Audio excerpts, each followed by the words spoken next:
Good evening and welcome to NTD News. I'm Stephanie Cox. Here are today's top stories. Today, District Attorney Alvin Bragg canceled a grand jury meeting for the second day in a row. Meanwhile, House Republicans requested witness testimony in their probe of why Bragg is after Trump. Is TikTok's time up? Capitol Hill lawmakers grilled the platform's CEO today.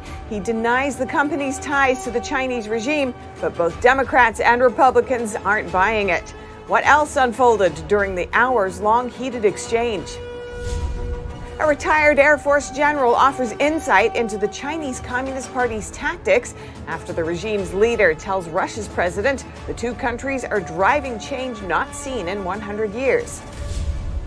President Biden promotes the benefits of Obamacare at the program's 13th anniversary. But Republicans say this very legislation has made health care unaffordable and is part of what's fueling inflation.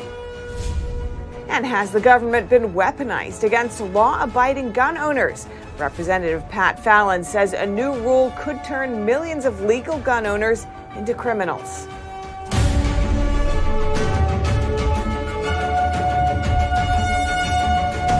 The Manhattan grand jury will not meet again today in the probe of former President Trump. Meanwhile, the House GOP has expanded its investigation of the DA's case against Trump. NTD's Arlene Richards has more. Media outlets have been camped outside the Manhattan criminal court for the past 3 days, hoping to get a shot at former President Donald Trump turning himself in on a felony charge. But for the second day in a row, District Attorney Alvin Bragg has called off the grand jury that has the power to indict Trump. The panel typically meets on Mondays, Wednesdays, and Thursdays. They are expected to reconvene on Monday to consider a possible indictment against Trump for his alleged role in payments made to adult film actress Stormy Daniels. The grand jury could also hear additional testimony from an unknown witness. The delay comes after Trump ally Robert Costello gave 2 hours of testimony on Monday. He told Tucker Carlson on Monday night that the DA's office did not want to get to the truth. Costello said he gave the DA's office a ton of documents. I prepared 330 emails, a bunch of text messages. I prepared a contemporaneous report of our first meeting with Michael Cohen at the Regency Hotel in Manhattan. Costello had represented key witness Michael Cohen in 2018. He told reporters on Monday that Cohen decided on his own to pay the $130,000 hush money. Fox legal analyst Greg Jarrett said Bragg is having trouble getting the grand jury to indict. I think all of a sudden the grand jurors, after Bob Costello's testimony on Monday, are saying to themselves, wait a minute, are we getting snookered and sandbagged by Alvin Bragg? Bragg appears to have been hiding hundreds of documents and emails from them. That's exculpatory evidence, and they have a right to see that. Also on Wednesday, Trump said he has evidence that will prove his innocence. He posted a letter on social media from Cohen's lawyer to the Federal Election Commission in 2018. The lawyer, writing on Cohen's behalf, states that Cohen used his own personal funds to pay Daniels. Meanwhile, the House GOP has ramped up its probe of the DA's case. Representative Jim Jordan, chairman of the House Judiciary Committee, requested testimony from 2 former prosecutors who had worked with Bragg.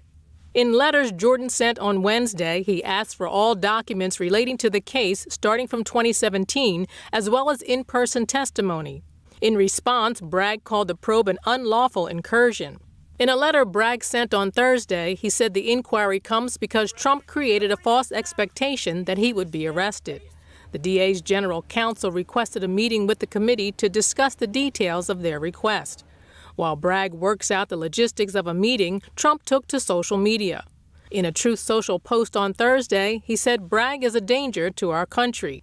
In a separate post, he said Bragg's office is in total chaos and that it's allowing violent crime to flourish in New York City while Bragg tries to find anything on Trump.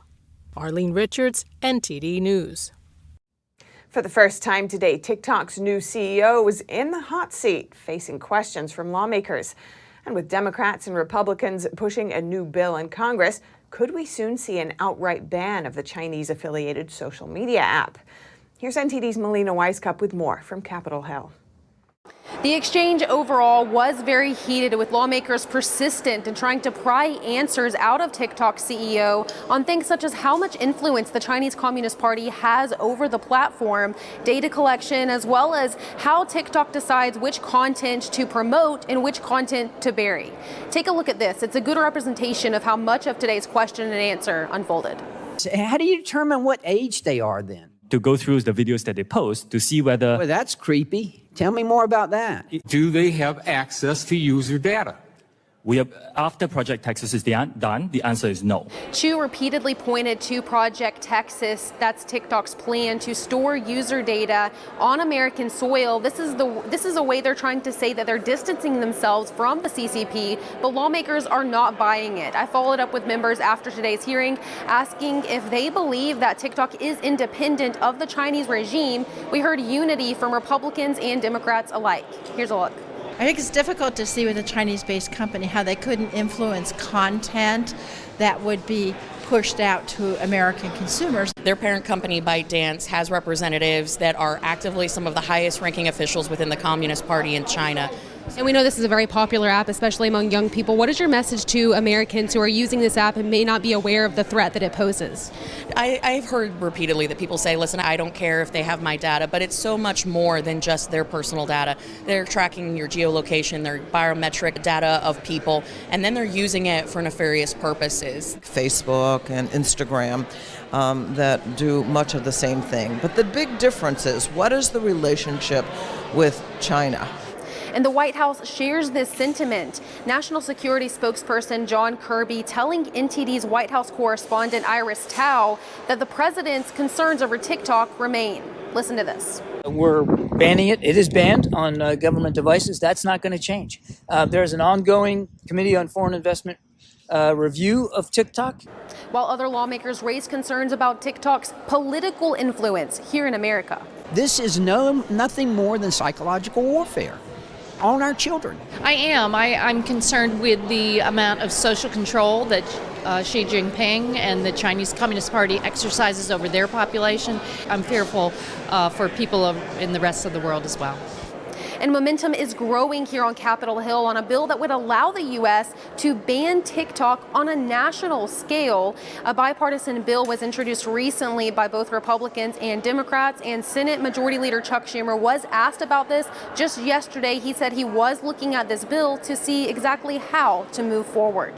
Reporting in Washington, D.C., Melina Weisskopf, NTD News. And earlier today, I spoke with Epoch Times senior investigative journalist and Crossroads host Joshua Phillip for his take on the hearing. Joshua Phillip, welcome to our show. Thanks so much for coming on. Hey, always a pleasure, Stephanie. Now, TikTok's CEO today said that his company is committed to earning the lawmakers' trust and outlined a number of actions the company was doing and would do to achieve that. How much do you think that we can trust his responses? You can have zero trust in them. The unfortunate reality of corporations in China and the way they work in relation to the Chinese Communist Party is that the companies don't have a choice.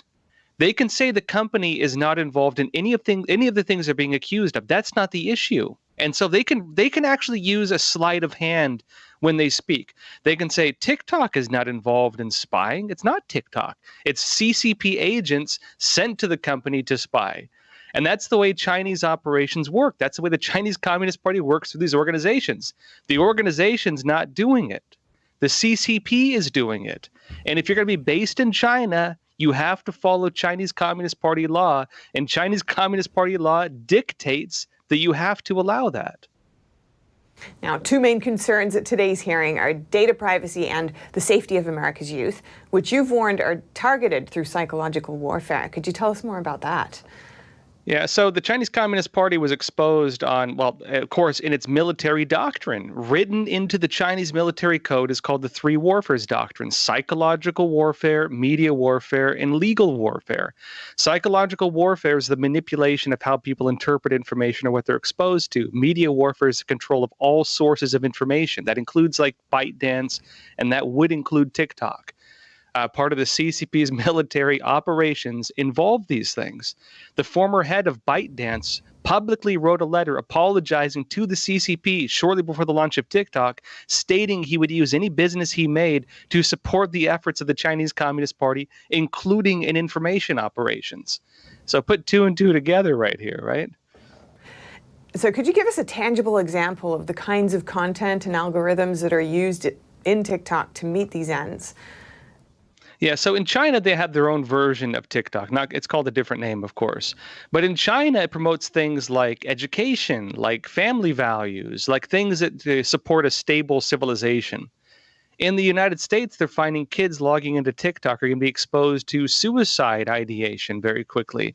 They're going to be exposed to sexualization. They're going to be exposed to things that attack and undermine a person's morality. And so while they're supporting things of, let's say, social stability in China, they're supporting instability and breaking the family structure here in the United States. And you recently made a documentary about the CCP's 100-year plot to defeat America. Could you tell us more about how TikTok could factor into this plan? Well, to understand the nature of Chinese Communist Party warfare, we need to rethink the way we think of war. Because in the United States, we think tanks, guns, bombs, jets, and conventional warfare. For the Chinese Communist Party, war could be information. It's pamphlets. It's the ideology. It's the ideas that shape a civilization. It's Hollywood, for example, and the way they've co-opted a lot of Hollywood studios to co-develop films with the Chinese Communist Party, and why under Xi Jinping, for example, they're forced to make movies under their law, if they want to show them in China, that show the Chinese Communist Party in a positive light, show America in a negative light oftentimes, especially the military, and that actually dictate things like supporting core socialist values, and that's the exact quote they have. And so for the CCP, this is warfare. How do you conquer a country without having to go in and, let's say, shoot their soldiers? There are alternative ways of doing it. Absolutely. I think we're all starting to notice this and realize that at a more fundamental level that it's happening. Thank you so much, Joshua Phillip, senior investigative journalist for the Epoch Times and host of Crossroads. Really appreciate your time. Always a pleasure. And as China makes moves to try to unseat America's power, we dig deeper into its strengthening ties with Russia. Earlier today, I spoke with retired Air Force General Robert Spalding, who's now a senior fellow at the Hudson Institute, for his perspective. General Robert Spalding, welcome to our show. Thanks for coming on again.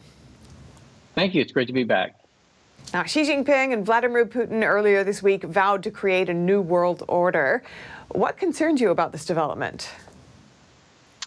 Well, I don't think that's anything new. They've been saying that for a while. I think what concerns me is the fact that they actually are being successful at it, and the fact that, when you look at who's supporting Russia today, there's a lot more countries that are supporting Russia, and therefore Russia and China, which is the authoritarian part of the world, then are supporting Ukraine. So that, to me, is really concerning, because it used to be the other way around. Now, we know that the two leaders signed a new economic deal during their talks and have plans for a new gas pipeline between the two countries. How could that directly affect Americans, do you think? Well, one of the things that the Chinese are concerned about is the ability to blockade energy supplies coming from through the Straits of Malacca into China to support their continued, productivity of their factories and industrial base. And so having a pipeline directly from Russia allows them to get the energy they need. Of course, Russia gets the materials they need to sustain the war against Ukraine, to continue to put pressure on Eastern Europe and Central Asia. So I think it's a big problem for the countries of Europe, but it's a big problem for the world, because you have this, China needs resources. They need raw materials, they need energy, they need food. And essentially what they're doing is going around and getting that through other authoritarian regimes. China or Russia is kind of the chief one. The U.S. said that it would continue to fly drones over the Black Sea after Russia downed one of them. And a recent report alleged that the CCP was preparing to send suicide drones to Russia for use in Ukraine. What do you make of that? And do you think that we should continue to fly drones there? Well, I think we should continue to support Ukraine. I've always said that we have to understand, where the boundaries are, that Russia could potentially be induced to use nuclear weapons. I think it's something that we have to stay concerned about. The same way we were concerned about it during the Korean War. There is essentially no difference or very little difference when it comes to the danger of nuclear weapons between the first Cold War and now in the second Cold War. They still exist. They still create a danger. So we should still continue to support those nations as we did during the first Cold War, but we have to recognize that there are limits, and those limits could lead to, Armageddon, essentially. General Robert Spalding, Epoch Times contributor and senior fellow at the Hudson Institute. I really appreciate it. Thank you. Obamacare, fueling the latest debate over health care and spending. As President Biden touts its benefits, Republicans say such subsidies are fueling inflation. NTD's Iris Tao has more from the White House. President Biden on Thursday, marking the 13th anniversary of the Affordable Care Act, or what's known as Obamacare. He says it lowers costs and saves lives. 40 million people who have some peace of mind. The Affordable Care Act has been law for 13 years. It has developed deep roots in this country. And Biden uses the occasion to target Republicans, accusing them of attempting to weaken the Obama-era program and cut other benefits like Medicare. They made repealing part of it virtually every Republican in every single Republican budget since the law was passed. And they're backing plans that would gut it again. The GOP House Speaker has ruled out cutting Medicare, but it's true that Republicans have in the past attempted to repeal Obamacare dozens of times. The legislation, fully enacted in 2014, bars insurance companies from denying coverage due to pre-existing conditions and required every American to have health insurance or get fined. While Biden and Democrats hail it, we made history. Republicans say it made healthcare more expensive and hurt individual choices. It has accelerated healthcare costs faster at any point in the last 50 years and created unworkable federal bureaucracy and took away control from patients and doctors. And the latest back and forth comes amid heated debates over the debt ceiling and the government's spending budget for 2024. President Biden on Thursday criticized Republicans for still having yet to show their budget, while Republicans insist they want spending cuts and they're expected to issue their rebuttal to Biden's plan sometime in April. Reporting from the White House, Iris Tao, NTD News. A new rule could turn millions of legal gun owners into criminals. The House held a hearing to see if the government is infringing upon the Second Amendment.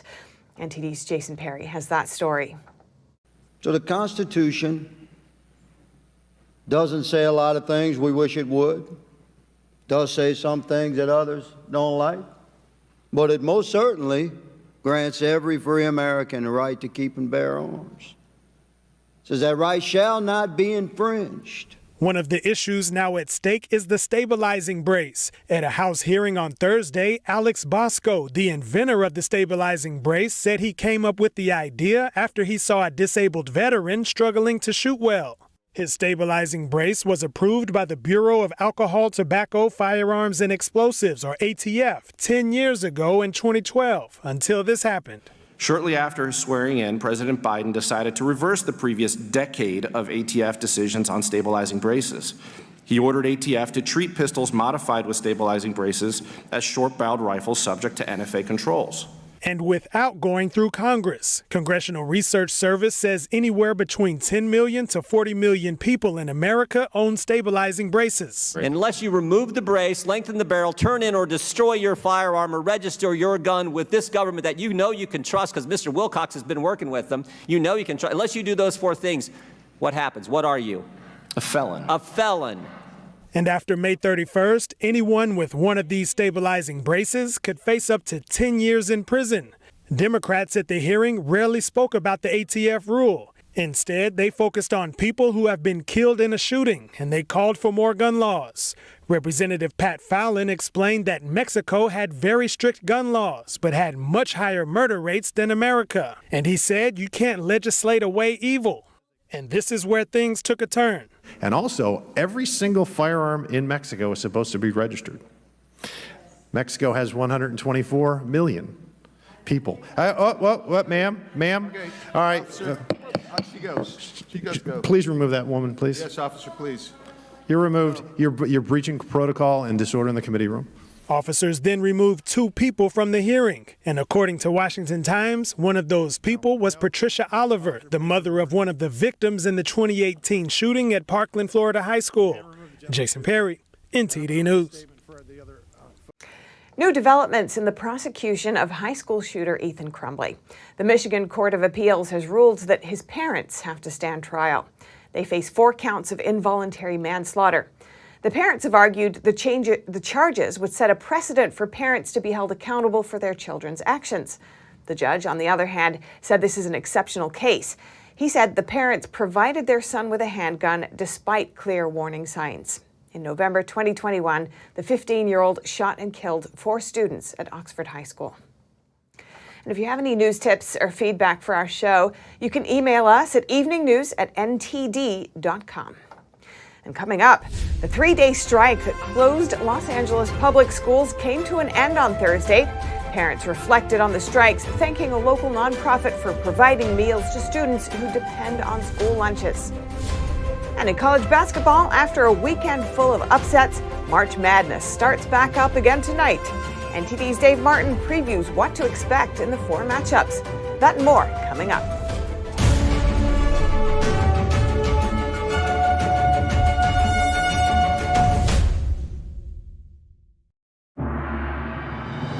More than just beautiful dance. It's a touch of the divine. More than just legends. It's the beautiful culture and wisdom of China before communism. More than just a performance. It's an experience that awakens the soul. See it at least once in your lifetime. Shen Yun, coming to Lincoln Center. Tickets at shenyun.com.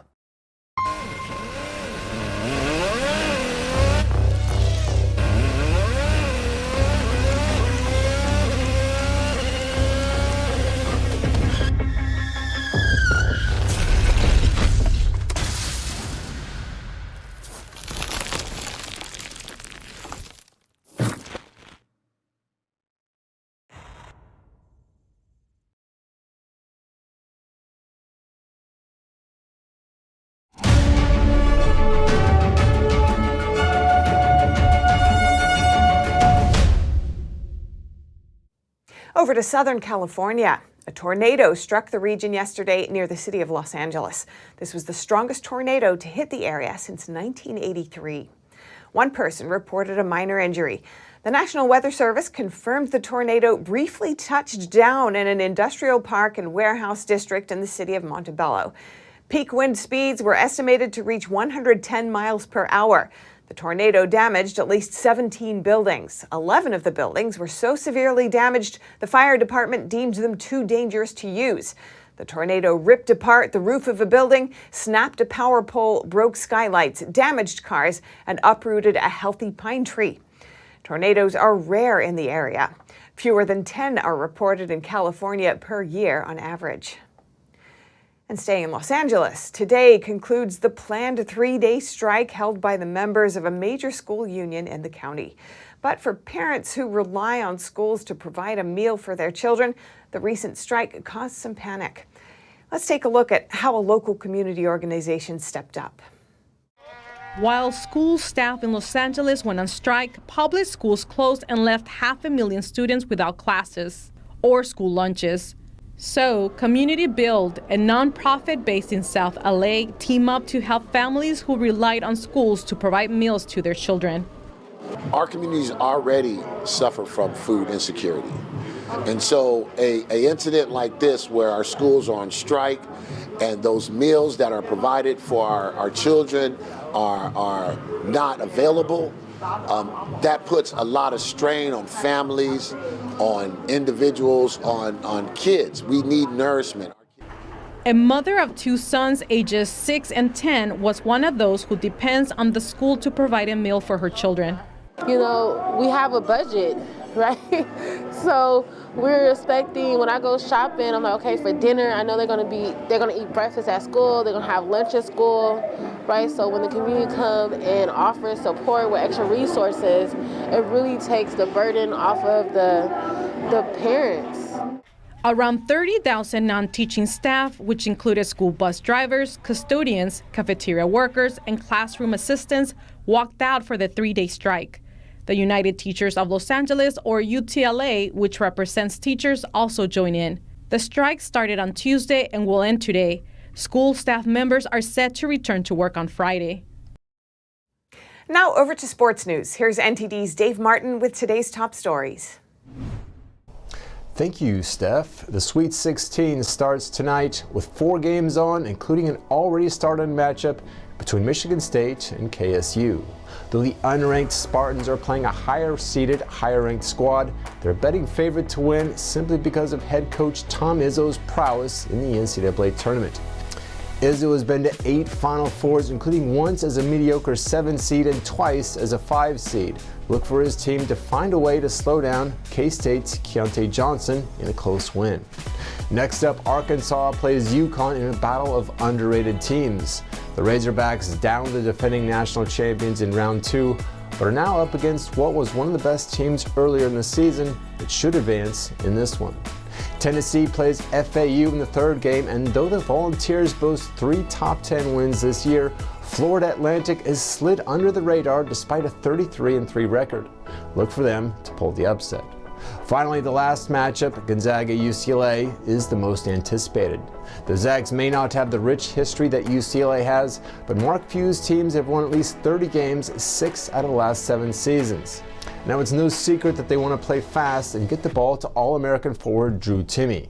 Something we'll have to give, though, as Gonzaga, 2nd in the nation in scoring, faces a UCLA defense that gave up the 7th fewest points. Now, this is the 3rd straight season that these two have matched up, and though Gonzaga won the last 2, look for UCLA to slow them down and advance with a win. And for the rest of your sports viewing schedule tonight, the NBA has 4 games on, including a New York-Orlando matchup with Knicks forward Julius Randle playing just 1 game removed from his 57-point performance Monday against Minnesota. And finally, for you hockey fans, big night in the NHL, 12 games, including the Boston Bruins, who've won 4 straight and are back on pace to at least tie the mark for most points in a season. They host the last-placed Montreal Canadiens. And that's it for your sports news today. Steph, back to you. Thanks, Dave. And that's all for today's news. Thanks for tuning in. I'm Stephanie Cox. Good night.